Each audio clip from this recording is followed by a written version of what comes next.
We now have our next talk, a woman's show of migrating an entire R&D SCM from BitBucket to GitLab. How one person did it all, or maybe not much of that story. We'll get to learn a little bit more about all the help that comes from going from BitBucket to GitLab on projects and all the planning, implementation, and hands-off. We'll kick it off over to Hila Fish to talk about this. Hi, everyone. Thank you so much for joining me. This talk will be about the migration that I did from BitBucket Cloud to a self-hosted GitLab. And why is that? Because writing code is something that we learn, right? But managing a project end-to-end, probably not that much. In this talk, I'll show my journey of migrating the entire R&D code base from BitBucket Cloud to a self-hosted GitLab on my own, but with the great help of people along the way. Planning, implementations, and handoffs. I will share best practices for managing a technical project with a lot of key takeaways that you could adopt so your project will be handled smoothly and successfully. But first of all, hi, my name is Hila Fish. I'm a senior DevOps engineer and I work for Wix. I have 15 years of experience in the tech industry. I'm a DevOps culture fan. I think this is what helps companies achieve great things. I'm conferences co-organizer in Israel, where I live, DevOps Days Tel Aviv, and Statcraft Monitoring Convention. I'm a mentor in courses and communities in Israel for women in tech, technical women in tech, and other communities. And I'm a lead singer in a cover band. As you can see in this picture, it is a lot of fun. Okay, so the project took, all in all, from start to finish, 1.5 months. Is it a lot? Yeah, no, you tell me after seeing this presentation. So first of all, let's talk a bit about project structure. So it started out with planning, what to think about, things to consider, foresee bottlenecks and tackle them up front, deadlines, etc. Then the implementation phase needed considerations such as needed integrations like Jenkins and Jira that we had, security aspects, handling expected blockers and leave room for the unexpected, and implementing basically anything that is needed for the project to be up and running. Training for the R&D department because the R&D didn't know this tool at all, so I had to ease them up to it, and also basically have them feel comfortable using it. So we did it with, first of all, training. And documentation and handoffs, because fun fact, the company that I did this project for, I left the company shortly after I finished this migration.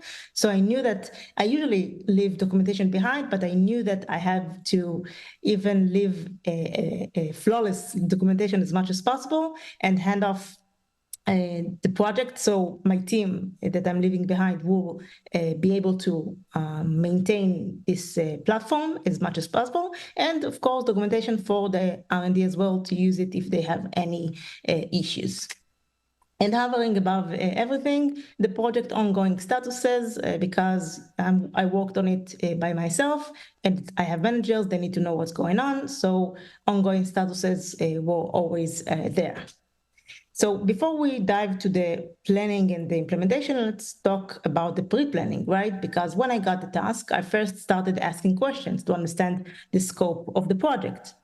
Like, what is my deadline and why are we doing this migration? So I will make sure the project process and the outcome is according to the management needs and requirements and limitations. Do we need or want to do things in a certain way? Because, for example, GitLab has two offerings, Omnibus, which is the VM installation, and the Kubernetes Helm chart deployment. And since my company was heavily using Kubernetes, we naturally went with that, but maybe there are other considerations to think about, right? So all of these questions are very important to ask in the pre-planning phase in order to plan the project as best as possible.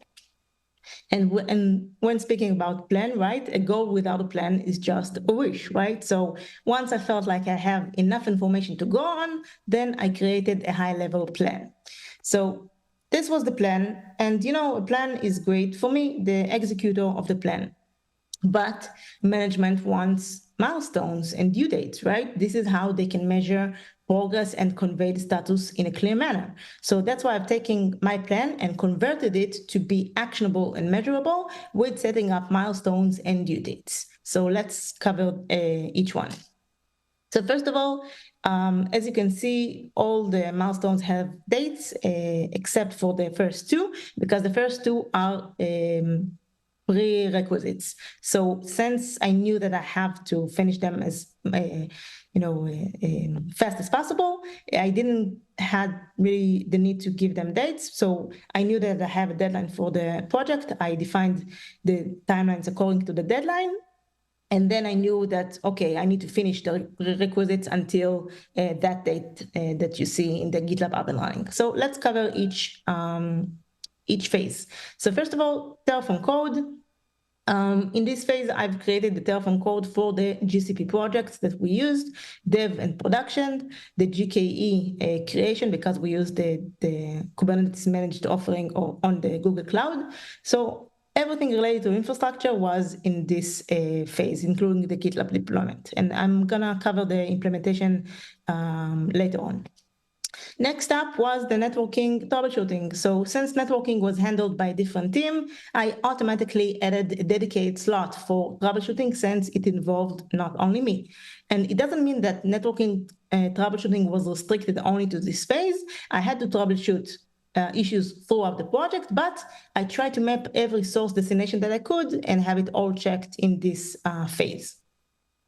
Then the next milestone was GitLab up and running, right? To make sure that we can use the platform and start migrating repositories to it. So up and running means everything, including DNS names and certificates and SAML integration. The next milestone was first bare repo migration. So I used the GitLab migration feature. I dealt with a lot of issues back then of when it's private, when it's internal, stuff that didn't really work well. I opened issues about it. Some issues were handled in a way that, yeah, we already have issue about it in the GitHub repo. Some forced the support people to open new issues. So there was a lot of ping pong to make sure that the first migration went through properly, and basically get to the point where the repository is imported to GitLab. The next milestone was peripheral infra, backups and monitoring, and we really decided to do it in this phase and not leave it to the end because, as you know, source control management, the code that the company owns for the product of the company is very important. And since we had to manage it from now on because it's a self-hosted GitLab, it means that we need to know that if something bad happens, we know how to restore it, right? So all backups and restores were tested by me in this phase. So backups of full system and repo level and branch level, and also the restores of each one. And I created documentation for how to do each one because not everything was covered properly in GitLab's documentation. And also monitoring, system monitoring and application monitoring, the GitLab metrics. I'm also gonna cover it a bit later on the implementation phase. And in this phase, I tried to concentrate also the last part of the networking troubleshooting, the SSH and HTTPS from several sources, and make sure that we are covered from all networking aspects. Next milestone was the second repo migration that had Jenkins pipeline, because at that phase, we used Jenkins for CI, and we decided to use GitLab only as the source control management and not migrate all pipelines to GitLab as well. So I had to set up integration with Jenkins and import the pipeline to work against GitLab, right? So everything related to Jenkins, so the Jenkins integration configurations on Jenkins and on GitLab side to make sure the pipeline works and tested fully against GitLab's repo was done in this section. And then next milestone is that, okay, I got the hang of it, right? I know how to migrate. I know how long it usually takes. now we need to continue with the migration because we have a lot of repositories to migrate, including the major ones that the backend used. And I also need to deliver training to the R&D. So the trainings were for the R&D, and I showed them how to use the GitLab. And also I have asked them to do gradual login, because how GitLab works, you first log in with the Summon integration, and then it creates a user entity in GitLab that you can assign permissions to. So the training was to both show them how it works, but also to have them, okay, now you know how it works, log into to the dev environment, play with it, and then log into the production environment. So the users will get created and I will be able to set permissions up. So training we covered, gradual login we covered, and in parallel, the migration continued, and I divided all the repositories to teams, so it was coordinated with each team when the repositories will get migrated. And the last milestone, migration done, and now we have to do documentation and handoffs as well. So in regards to the migration, I left the biggest repository to the end, because it was, I saw on the dev side that it took several hours to import, and I didn't want to disrupt the backend as much. So I decided to do it in my weekend. And in Israel, a weekend is on Friday and Saturday. And let me tell you, it was a happy Sunday after that. So migration is now done, and handoffs are for my team to go over the documentation that I created. I will also cover it in a bit. And for the R&D, I created also documentation for them to how to change the local copy that they have on their machine to work against GitLab instead of BitBucket. So this was the major plan. Of course, I incorporated stuff from the implementation as well, because it was easy to refer to it now, but this was the plan. This is how I introduced it to my managers. And for all the stuff that I created, that I showed you, I created a planning doc that consisted all the milestones that I showed you. And also I added these extra sections because I decided to put them all on this doc to have one place to have all the aspects referenced. So first steps, a mapping of needed steps for my side and external teams. So I can lay it all out and see what can be done in parallel and what should be done ASAP to reduce bottlenecks later on. To do out-of-scope high-level tasks that relate maybe to the Jenkins pipelines migration later on in the next phase, or other things that are needed.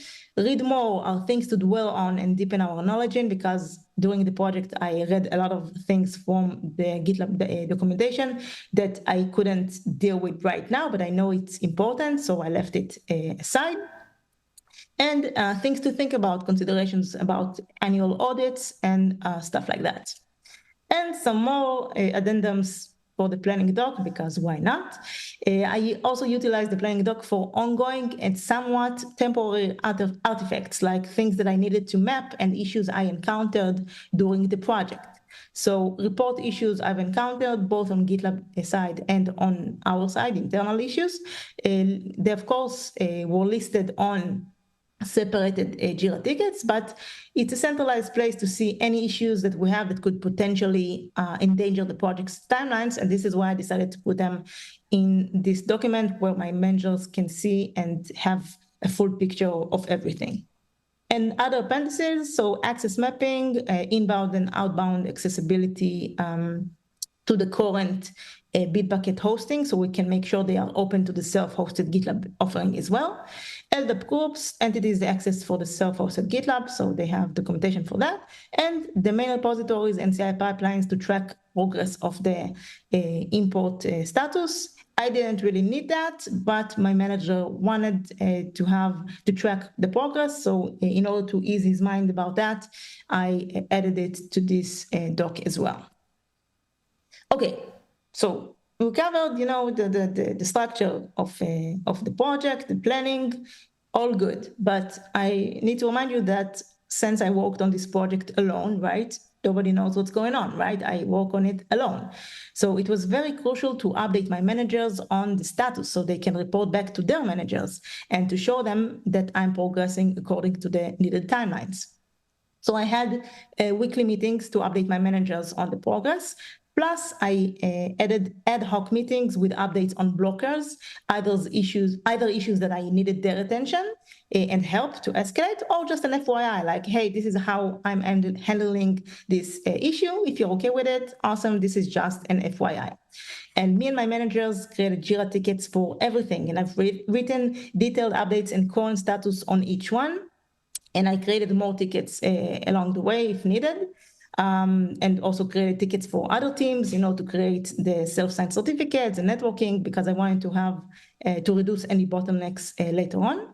And the thing here is really we need to understand and remind ourselves, right, that information is power, and information, when delivered properly without overbearing the recipient with details, can help ease the decision-making process, deliver a feeling of stability, and allow your ongoing independence of running the project. Because if I push notifications to my managers, they know what's going on. Awesome. Now I can be relaxed that I can continue with my project. I have independence to do so, and that's great. So, of course, patience is needed also when things go wrong, but you need to have a balance and a trade-off between when you should wait for people to fix things on their side or other things, and when you need to do escalation. So this balance is very, very important. And also, in regards to communication, I also had a meeting with the R&D team leaders to prepare them for the migration and explain them what is going to happen. Plus, I also involved them in the folder structure decision for the repositories, because I wanted their inputs as the code owners. But not only that, I wanted them to feel they are a part of it and not feel that I just spring them up on them and that's it, and they need to deal with it, and that's that, right? I wanted them to feel part of it, and with that, they really felt like they were part of the project, and their cooperation was very felt that it was more easy because of that, and not once only at the end when I need their cooperation, right? So that's why communication is very, very important, especially when you work on a project alone. Okay, so let's talk about the implementation process, right? So we decided to go with the Kubernetes GitLab deployment. So I used their Helm charts, and we used Terraform to manage Helm deployments as well. So I had a little bit of work to incorporate their Helm chart in our Terraform codebase. And GitLab was very new to me. I didn't know anything about GitLab at that point. So I really relied on the documentation of GitLab to do anything that I needed, since my tight schedule didn't really allow me enough time to play with the system, so and do trial and errors, right? So I relied on documentation. I understood what is needed, and I separated the wheat from the chaff, and understood, okay, this is important for now, and this is not. So let's keep it for the read more or things to think about section in the planning documentation. And I really want to emphasize that reading the documentation is very, very important, but also consider the trade-offs that I just mentioned, that this is a must read now, but this could wait until I have more time.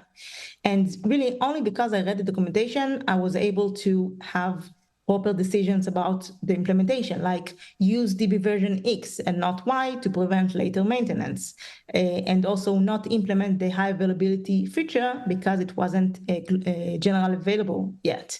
And also the monitoring wasn't baked. It was monitoring was available for, the dashboards were available for the Omnibus, the VM installation, but not for Kubernetes. So I had to basically do it myself.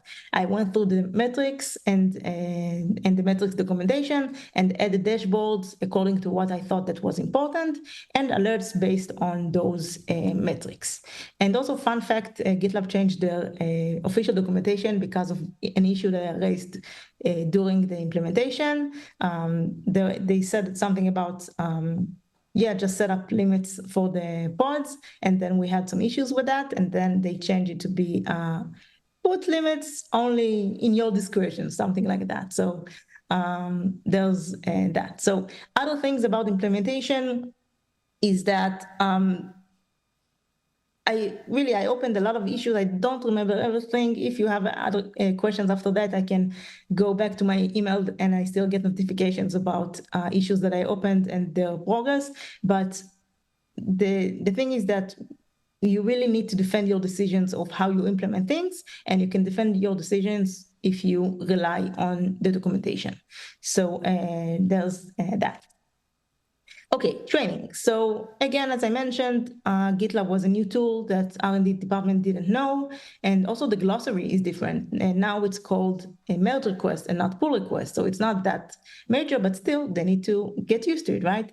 And again, I didn't want to spring it up on them and expect them to feel comfortable using GitLab from day one. So that's why I had training sessions with the R&D department, and I went over basic GitLab usage and main features, and basically have them be familiar with the tool before they actually need to start using it.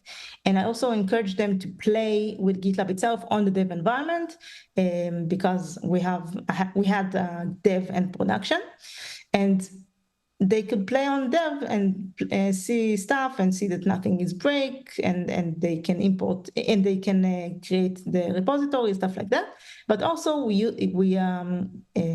created the dev environment also for us DevOps to upgrade versions and see that nothing breaks there. So that was important too. So the training was very important to have them be familiar with GitLab before starting to use it. I also created a GitLab onboarding document because I wanted to have quick adoption to use GitLab. And in this doc, I specified how to change the local repo to work against GitLab instead of, the remote origin instead of BitBucket. And of course, supported the R&D through a dedicated Slack channel for any issues and questions that they have, because I wanted them to feel that they have best customer service experience and they have support for something that important as source control management and all the repositories. Okay, so documentation and handoff. So as I mentioned, I left the company shortly after finishing this migration, and I usually leave a documentation behind, but here it was even extra crucial because I wanted them to feel that they can maintain it. And again, not only because I left the company, but also because I wanted my team members not to feel hopeless and say, it's GitLab stuff, so only Hila is handling it, right? So I wanted them to feel that they can manage it even if I'm not there. And the documentation that I created, I think really covered everything, or at least everything that I could think of, from how to deploy a new version of GitLab to how to manage it and replace certificates, and how and what information to provide the GitLab support when you're opening them a ticket, so you will prevent the ping pong and don't waste valuable time. So it was very, very important to include everything in order to have a proper handoff for my team to use and maintain GitLab in the long run. Okay, so I know I covered a lot of things. Maybe I even talked a little bit quickly because this is my go-to. So let's take it down a notch and see what are the key takeaways that you should think about when you're managing a technical project end-to-end. So planning is a must, okay? So understanding the company's needs and why this project is important, and all of the relevant information, use this information to try and foresee any bottlenecks and plan how you're going to tackle them upfront, and derive the deadlines based on all the information that you've gathered, and then execute accordingly, because the structure of this planning will help you achieve things in a timely manner and literally progress according to plan. Updates and collaboration matters. So you should always involve and bring the stakeholders up to speed, managers or other team leaders that are affected by this project, etc., including regular updates and raising flags on issues. It's very, very important that everyone will know what's going on. Brainstorming and collaboration matters, point 2. So it's always best to showcase the technical implementation you're planning to your team members and manager, because you want them to make them familiarize themselves with the project or the tool, because they need to support it later on, but also because you want to see if they have any remarks or things that you maybe didn't thought about, because you want to make sure that the implementation will be the best and as suitable as possible for your use case. So it's very important to have this collaboration and this brainstorming, because we want, especially if you're working on a project alone, because you're only one person, you have only one brain, and you want to make sure that the implementation is as in the best way as possible. The next key takeaway is that trade-offs are a given, right? So deadlines and Monday and stuff like that are, implementations are, there are a lot of things to consider, but you should really think about what matters right now and focus on that, and just separate the wheat from the chaff and deal with what's important right now and do the trade-offs that will help you progress according to the plan and not waste time that you don't really have. Documentation is key. So both the documentation that you read while implementing technical stuff, but also the documentation that you leave behind. So about implementation, read the manual. It will help you to take the right decisions and defend those decisions whenever needed, and leave documentation behind to help people, manage the things that you created. Knowledge sharing and preservation of it is very, very important. And last but not least, change is hard, right? And when people are used to working with something in a certain way, you need to take that into consideration, and you need to plan your, everything that you plan, you need to take into consideration that people need to have a different mindset or need to ease them up to it, especially if it's a migration project. So make sure you leave time for training and familiarization with the tool.